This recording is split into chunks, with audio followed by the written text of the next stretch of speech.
Friends, all of you, ईश्वर की कृपा से सब लोग ठीक होंगे, अच्छी प्रकार से होंगे, स्वस्थ होंगे। तो अभी तक हम लोगों ने मैट्रिक्स को कंप्लीट किया। अब इसके पश्चात नेक्स्ट टॉपिक है हम लोगों का डिटर्मिनेंट्स, जिसे हम हिंदी में साड़िक कहते हैं। तो साड़िक का विकास रैखिक समीकरणों को हल करने के लिए किया गया।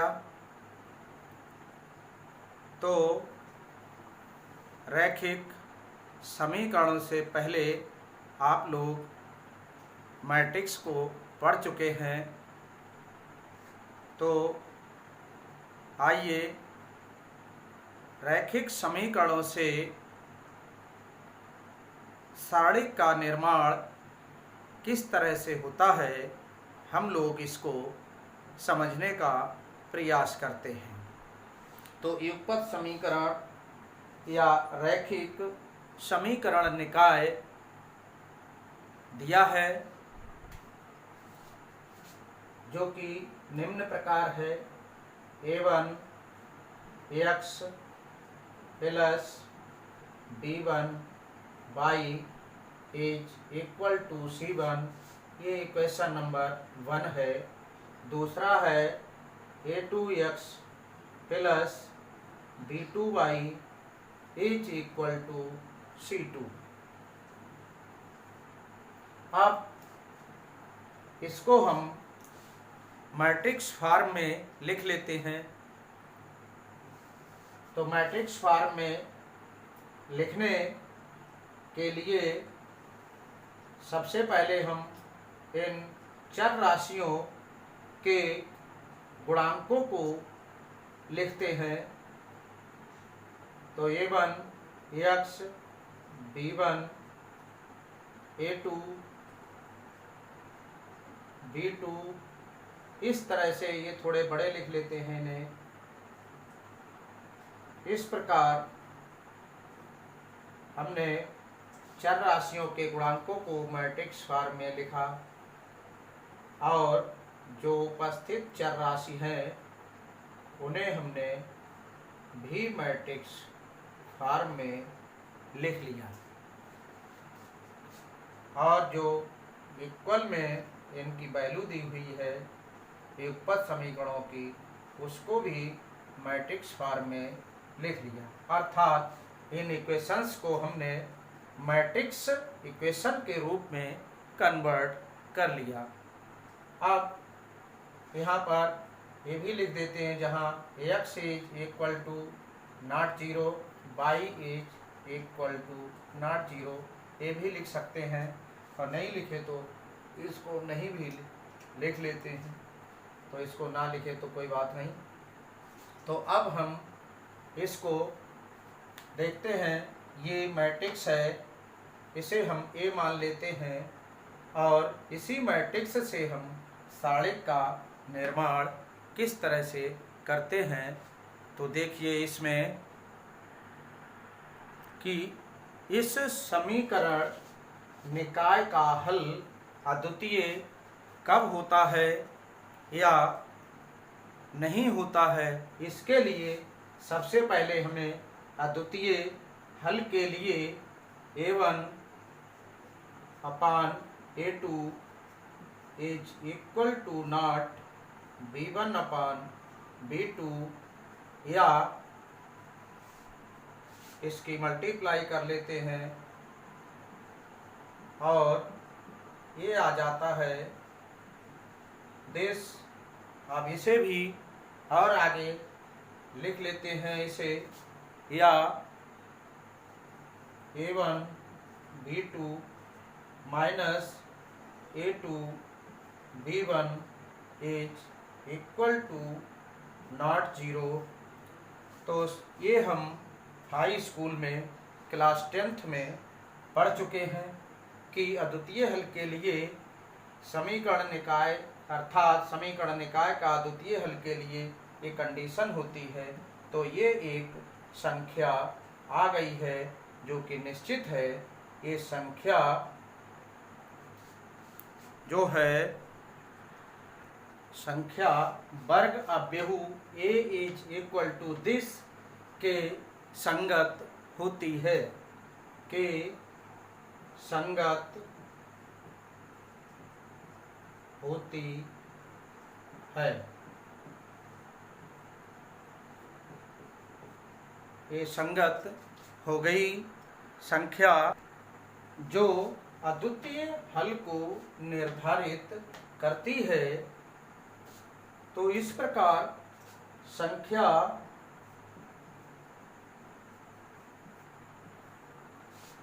a1 b2 minus a2 b1 को हम साड़िक a से सूचित करते हैं। संख्या इतने को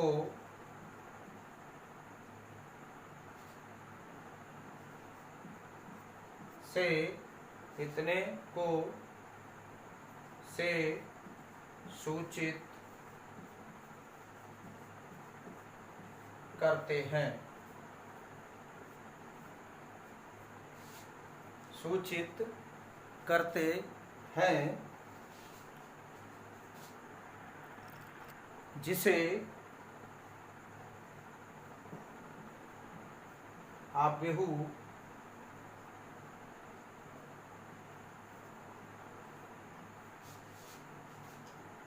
ए का सारणिक कहते हैं,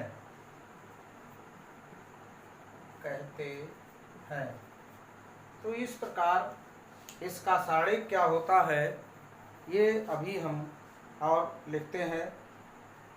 पहले इसकी सारणिक की परिभाषा को देख लेते हैं। तो आइए इसकी डेफिनेशन क्या है। तो सारणिक एक की डेफिनेशन है प्रत्येक वर्ग अव्ययु a के संगत एक संख्या का अस्तित्व है जो कि वर्ग अव्ययु a का सारणिक कहलाती है तथा प्रायः इसे ये सिंबल है या सारणिक के या डेल्टा या DET मतलब डिटर्मिनेंट्स ऑफ a से प्रदर्शित करते हैं। जो हमने संख्या ली थी a1 b2 minus a2 b1, ये मैट्रिक्स A का डिटर्मिनेंट्स कहलाती है। ये संख्या जो है ये इसका डिटर्मिनेंट्स कहलाती है और इसको हम निम्न रूप में लिख सकते हैं। इसको a1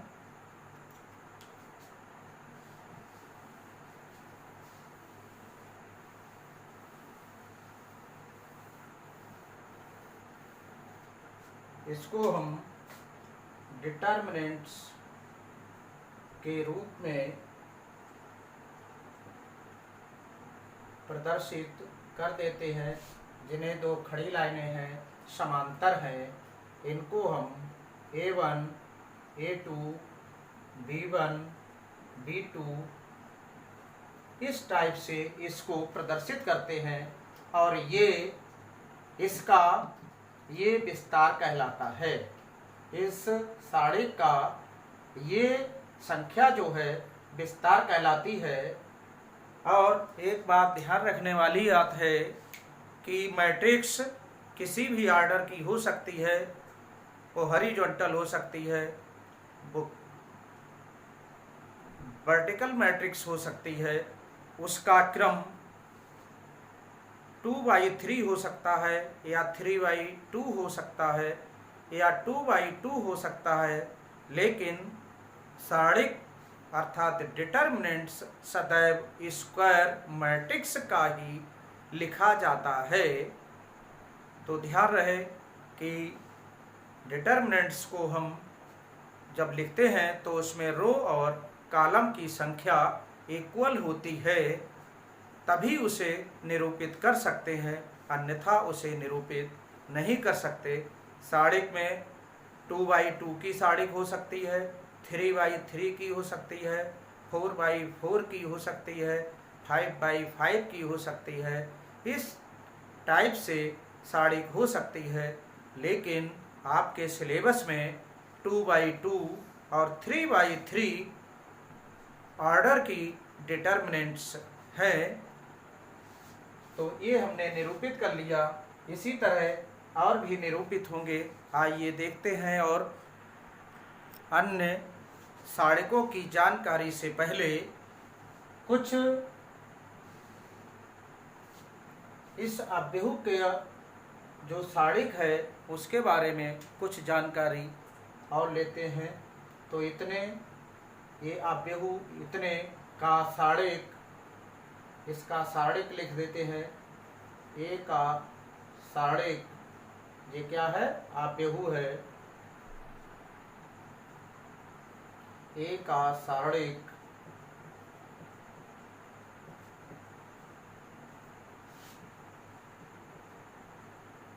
क्या होगा? ये हो जाएगा। और इसको हम पुनः एक बार लिखते हैं और कुछ जानकारियाँ प्राप्त करते हैं जो कि बहुत महत्वपूर्ण होती हैं। और इस टॉपिक से एक क्वेश्चन या 2 क्वेश्चन अवश्य ही आते हैं बोर्ड एग्जाम में। तो सबसे पहले ये एलिमेंट्स कहलाते हैं सारणिक के। कितने एलिमेंट्स हैं? 4 एलिमेंट्स हैं इसमें। और इसका क्रम क्या है? 2×2 है, 2 रो है और 2 कॉलम है। जैसा कि अव्यूह का क्रम होता है उसी टाइप से इसमें, लेकिन उसके स्क्वायर मैट्रिक्स का जो क्रम होता है उसी हिसाब से लिखते हैं। 2×2 2 रो है और 2 कॉलम है। और ये जिस तरह से अव्यूह में एलिमेंट्स होते हैं, तो ये एलिमेंट्स हैं इसमें 2 दूनी 4 एलिमेंट्स हैं। और इसमें ये जो लिखे हुए हैं इसकी हम इससे मल्टीप्लाई करते हैं, जो इसका विस्तार है। तो इसको हम लिख सकते हैं a1 b2 minus a2 b1, जैसा कि अभी आपको बताया था। तो इसमें पदों की संख्या जो है वो 2 होती है। एक पद j हो गया और एक पद j हो गया। तो पदों की संख्या कितनी है? 2 है। इस सारणिक में पदों की संख्या 2, एक j और एक j, तो कितने हो गए? 2 पद हो गए। एक j टर्म्स हो गया, एक j टर्म्स हो गया। ये एलिमेंट हो गए। अब ये जो है ये इसका मुख्य विकर्ण कहलाता है। a1 और b2 से जो रेखा बनती है उसे हम मुख्य विकर्ण कहते हैं और इनको मुख्य विकर्ण के अवयव कहा जाता है। तो इस टाइप से इसके सामान्य जानकारी थी। और इसका विस्तार, ये जो निश्चित संख्या आई है वो विस्तार है। इसकी इससे मल्टीप्लाई माइनस इसकी इससे होती है और ये इसका विस्तार भी कहलाता है। तो आइए अब इसको और लिखते हैं। 1 ऑर्डर की मैट्रिक्स, 2 ऑर्डर की मैट्रिक्स, 3 ऑर्डर की मैट्रिक्स, फिर उनके विस्तार को अर्थात प्रसार को, एक्सपेंशन को जानते हैं। तो लिखते हैं इसमें एक कोटि के वर्ग अव्यूह का सारणिक। तो इसमें हमने एक कोटि के वर्ग अव्यूह ले लिया। इसमें एक रो है और एक कॉलम है। इसका ऑर्डर हो गया 1×1। ये जो है क्या है? ये मैट्रिक्स है, मैट्रिक्स के रूप में लिखा है। तो ये बराबर इतने का सारणिक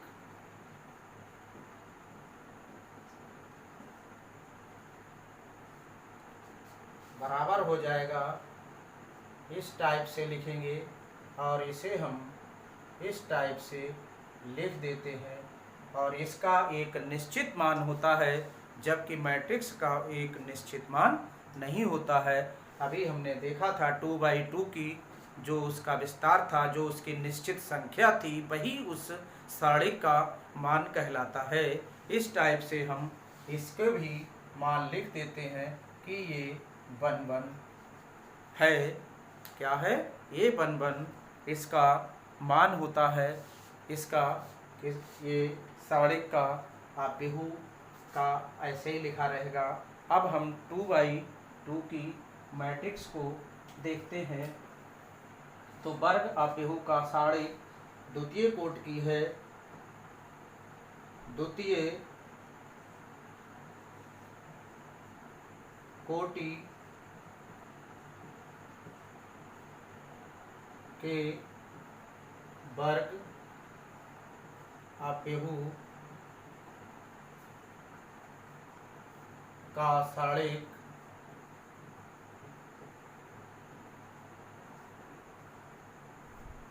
तो इसे हम a बराबर मान लेते हैं। पहले a आपेहु लिख लेते हैं। आपेहु दिया हुआ है जिसे मैट्रिक्स अंग्रेजी में कहते हैं। मैट्रिक्स A दी हुई है, A11, A B11 और A22, B ये 21 है, B22। अब इसका हम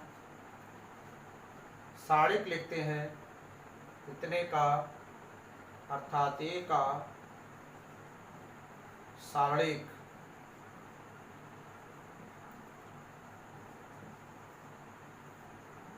ये हो जाएगा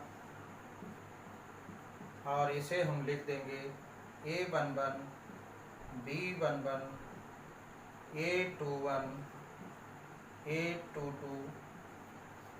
मैट्रिक्स की फॉर्म की तरह ही लिखा जाता है। ये पहला एलिमेंट है सारणिक का, पहली रो और पहला कॉलम, वही निरूपण है। उन्हीं एलिमेंट्स को कहते हैं A11 पहली रो पहला कॉलम, पहली रो पहले कॉलम का ये एलिमेंट कहलाता है। ये पहली रो और ये 1 2 आ जाएगा, ये सॉरी ये भी दूसरा कॉलम है, पहली रो है। तो इस टाइप से ये बन जाता है और इसका विस्तार जो है वो A11 और इससे मल्टीप्लाई हो जाती है। ए यहाँ भी लिखेंगे और यहाँ ये भी आ जाएगा, B22 माइनस A21 और B12। इस टाइप से ये इसका विस्तार हो गया, जो कि निश्चित संख्या कहलाती है और इसको हम इस फॉर्म में लिख सकते हैं। अब हम तृतीय कोटि का देखते हैं इसमें, और इसको हम इस टाइप से भी लिख सकते हैं और यहाँ हम दूसरी तरह से भी लिख सकते हैं। आइए दूसरी तरह से लिखकर आपको दिखाते हैं। तो ये लिख लेते हैं, A is equal to A11, A12, A21, A22। इस टाइप से ये मैट्रिक्स है। और अब इसका सारणिक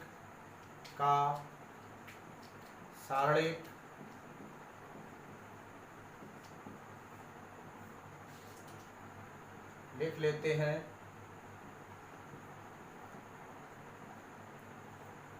A11,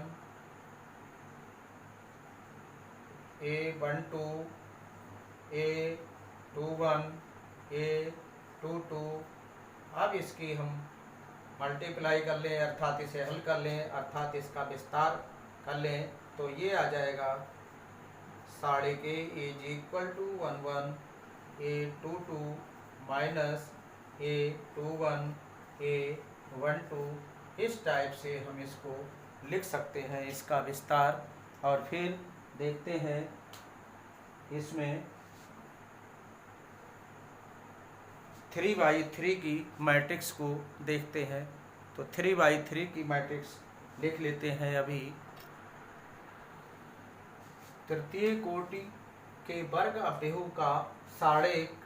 तो तृतीय कोटि जब इसमें यही लिख जाए, यही जरा ध्यान देने वाली बात है, तो वर्ग लिखने की आवश्यकता नहीं है। तृतीय कोटि का मतलब होता है 3 रो होंगी और 3 कॉलम होते हैं।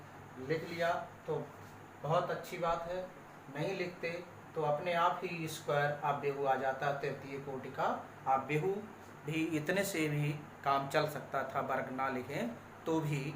तो तृतीय कोटि के अवयव को हमने लिख लेते हैं। A11, A12, A13, A21, A22, A23, A31, A32, A33। इस टाइप से हमने ये मैट्रिक्स को लिख दिया। 3/3 3 रो हैं और 3 कॉलम हैं। जैसा कि आप मैट्रिक्स को पढ़ चुके हैं तो आपको ज्ञात भी होगा। तो अब हम इसके साड़े फॉर्म लिख लेते हैं। साड़े, इसे हम DET of A is equal to delta V निरूपित करते हैं। तो इसे हम इस टाइप से भी लिख लेते हैं। A11, A12, A13, A21, A22, A23, A31, A32, A33। इस टाइप से हम इस साड़ी को लिख सकते हैं और हमने इसको लिख लिया है। ये थोड़ा दिखाई कम दे रहा है तो इसलिए हम इसे ऊपर हटाकर लिख देते हैं। A31, A32, A33। इस टाइप से ऐसे लिख दिया हमने इसको। अब क्लियर दिखाई दे रहा है। तो अब हम इसका मान कितना है इस साड़े का, जिसे हम विस्तार भी कहते हैं, तो किस टाइप से इसका विस्तार होता है, अर्थात इसका मान क्या है, जो इसका मान है वही इसका विस्तार है। तो आइए सबसे पहले हम इसको देखते हैं कि इसको कैसे लिखते हैं। पहले हम इसको लेते हैं, इसको लेंगे और इसकी इससे मल्टीप्लाई करेंगे और माइनस इसकी इससे मल्टीप्लाई होती है 1 नंबर 2 नंबर। तो इसे हम ये पहली रो लेते हैं, इसी के अकॉर्डिंग काम करते हैं। तो ये 1 1 और यहाँ ये A1 के उप साड़े कहलाते हैं। इसको लिया, ये कैंसिल, ये कैंसिल, ये आ गया ये उप साड़े। A22, A23। अब इसको लेते हैं A32, A33। अब यहाँ पर हम चिन्ह लेते हैं, चिन्ह इसका भी होता है। क्या लेते हैं, -1 की पावर I प्लस J, -1 की पावर I प्लस J होती है। JIB रो और J कॉलम होता है। तो इसमें पहले में क्या है, इसका चिन्ह क्या आएगा, ये 1 है और ये भी संख्या 1 है तो +1, ये यहाँ प्लस लगता है। तो 1 1 कितने हो जाते हैं, 2 हो जाते हैं। -1 की पावर 2 जिसे हम +1 कहते हैं। तो इसका चिन्ह आ जाता है प्लस। इस टाइप से इसका चिन्ह प्लस आ गया। अब यहाँ पर माइनस आएगा, कैसे, ये लेंगे इस वाली को, तो इसके लिए हम चिन्ह लेंगे -1 की घात 1 + 2। ये आ गया -1 की घात 3 और ये आता है माइनस। तो यहाँ हो जाएगा माइनस और ये लिया जाएगा A12, और इसके उपसाड़िक को इसको लेने पर ये कैंसिल होता है और ये कैंसिल हो जाता है।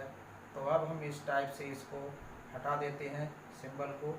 इसको लिया तो ये कैंसिल, तो ये आया A21 A31,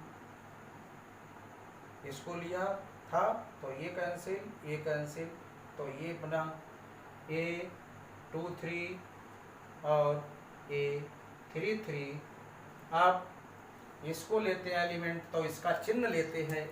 यहाँ पर क्या आएगा, तो ये आएगा -1 की घात A13 है, तो 1 + 3, तो इसका चिन्ह यहाँ पर लिख सकते हैं हम। एक इसका चिन्ह हो गया था माइनस प्लस माइनस, ये हो गया इसका साइन और इसका साइन, तो ये प्लस आया, ये प्लस, तो यहाँ प्लस A13, इसको लिया तो ये कैंसिल हो गया।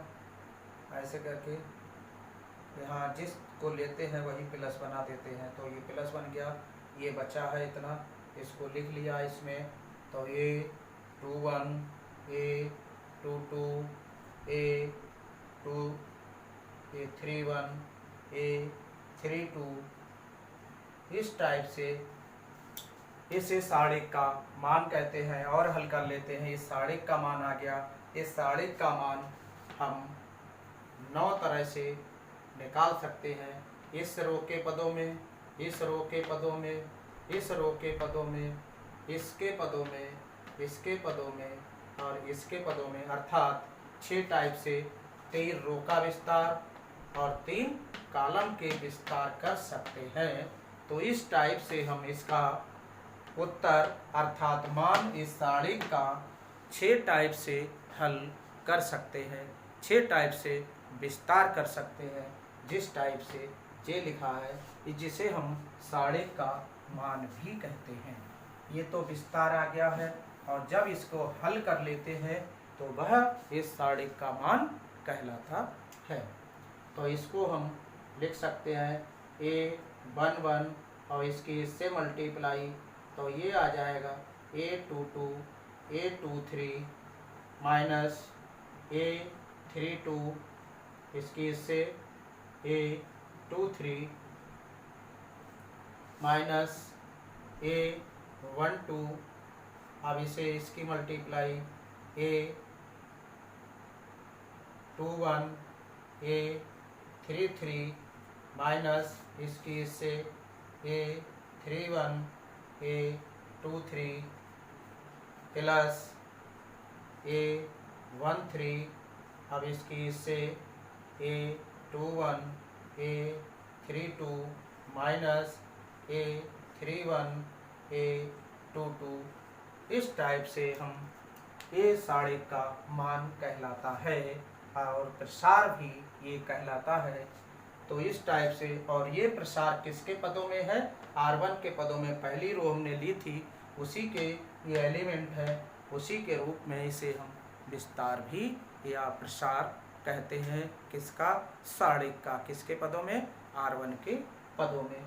तब हम इसे और मल्टीप्लाई कर लेते हैं और इसको हल कर लेते हैं। इससे इसको मल्टीप्लाई, तो चाहे तो लिख लें, नहीं लिखना चाहे तो ना लिखें, कोई बात नहीं। तो इस प्रकार ये विस्तार हो गया है 3/3 साड़िक का, और उसका मान भी कहलाता है विस्तार। R1 के पदों में ये कहलाएगा। अब हम लोग स्टार्ट करते हैं एक्सरसाइज 4.1। इस एक्सरसाइज में केवल साड़िक का मान निकालना है, जिसे हम विस्तार करके फाइंड आउट करेंगे। इसके बाद वाली एक्सरसाइज में साड़िक के गुणधर्म है, तो बाद में गुणधर्म पढ़ेंगे। पहले इस एक्सरसाइज से संबंधित जो था उसको हमने पढ़ लिया। इसमें विस्तार है, यही विस्तार हमने पढ़ा है अभी, और इसी के द्वारा इसको हल करते हैं। तो एक्सरसाइज 4.1, तो आइए 4.1 में एक्सरसाइज 4.1 1 में क्वेश्चन लिखा है कि प्रश्न 1 से 2 तक के सड़कों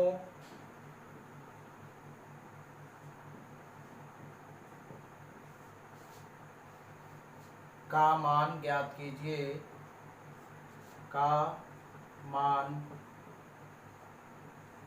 ज्ञात कीजिए।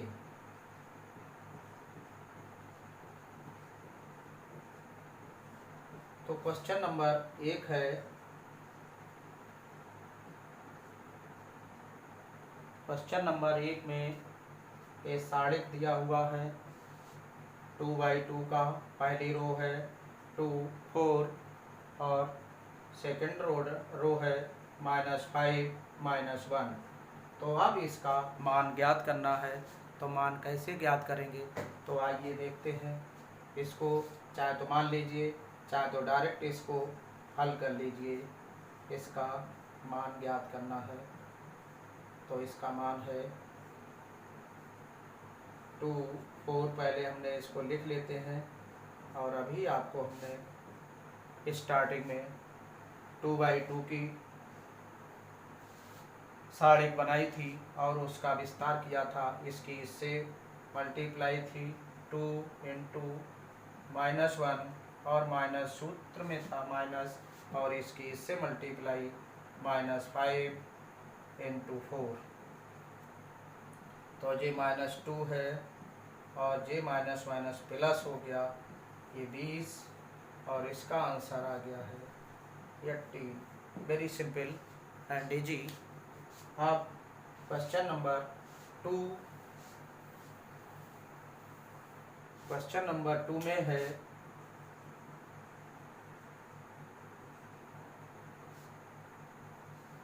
दो पार्ट हैं, दोनों को लिख लेते हैं फिर हल करते हैं।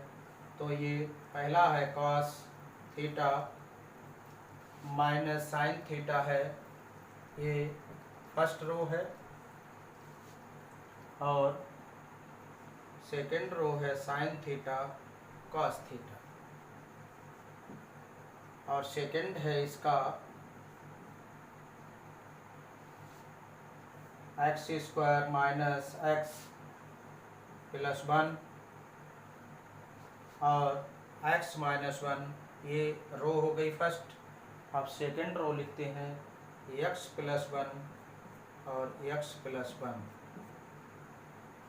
तो इस टाइप से इसमें दिया है, तो ये एक को हल करते हैं इसे। तो इसमें हम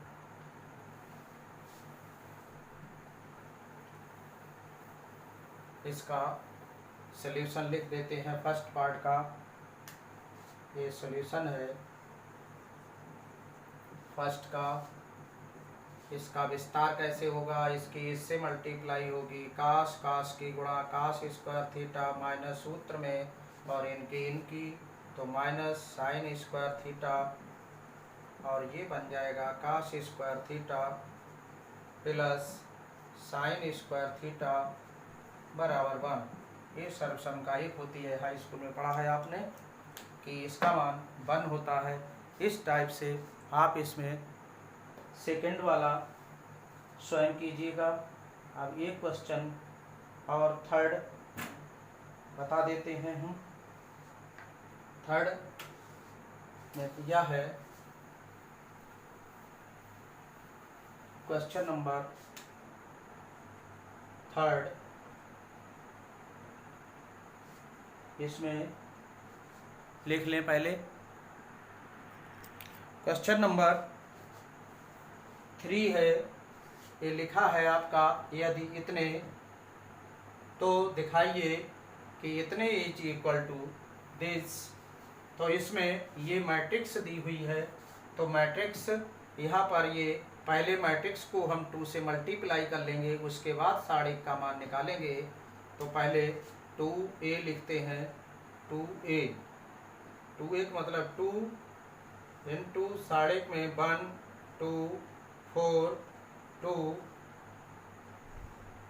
अब यहाँ पर नोट करने वाली बात है कि मैट्रिक्स में हमने पढ़ा है कि जब किसी अचर राशि से मल्टीप्लाई वो मैट्रिक्स को करते हैं तो मैट्रिक्स के ऑल एलिमेंट्स को मल्टीप्लाई होती है। तो यहाँ आ जाएगा 2 4 और 8 और 4। इसको मल्टीप्लाई कर दी हमने ऑल एलिमेंट्स को 2 से, तो ये इसका मान आ गया। अब इसके साढ़े का मान निकाल लेते हैं, अर्थात इसका निकालेंगे 2 4 8 4। अब इसको सॉल्व करते हैं। 4 दूनी 8 माइनस 8 चौक 32।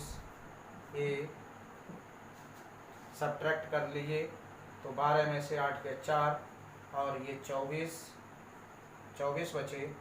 तो ये LHS आ गया। LHS कितना है? -24 है। अब इसको हल करते हैं कि ये क्या है। इसमें पहले हम साढ़े को हल करते हैं, बाद में 4 से मल्टीप्लाई कर लेते हैं। तो देखते हैं, आइए RHS को हल करते हैं। तो RHS बराबर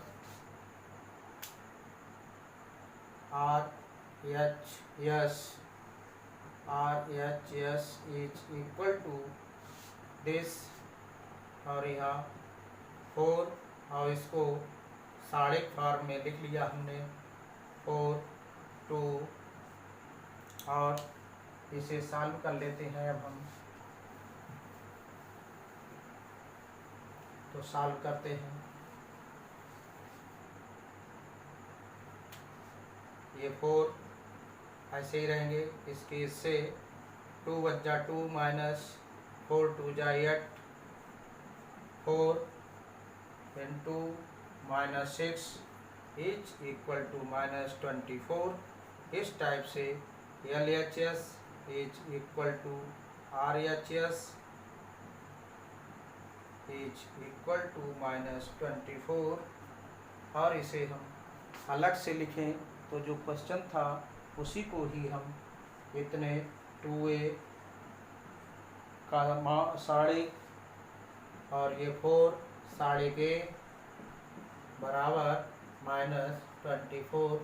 इस टाइप से हमारे क्वेश्चन नंबर 3 एक्सरसाइज 4.1 और डिटर्मिनेंट्स को हम लोगों ने समझा। यहाँ तक कंप्लीट हो गया।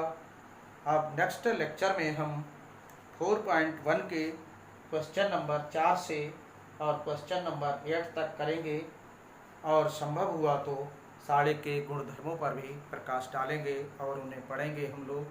तब तक के लिए स्वस्थ रहिए, खुश रहिए। बहुत बहुत धन्यवाद।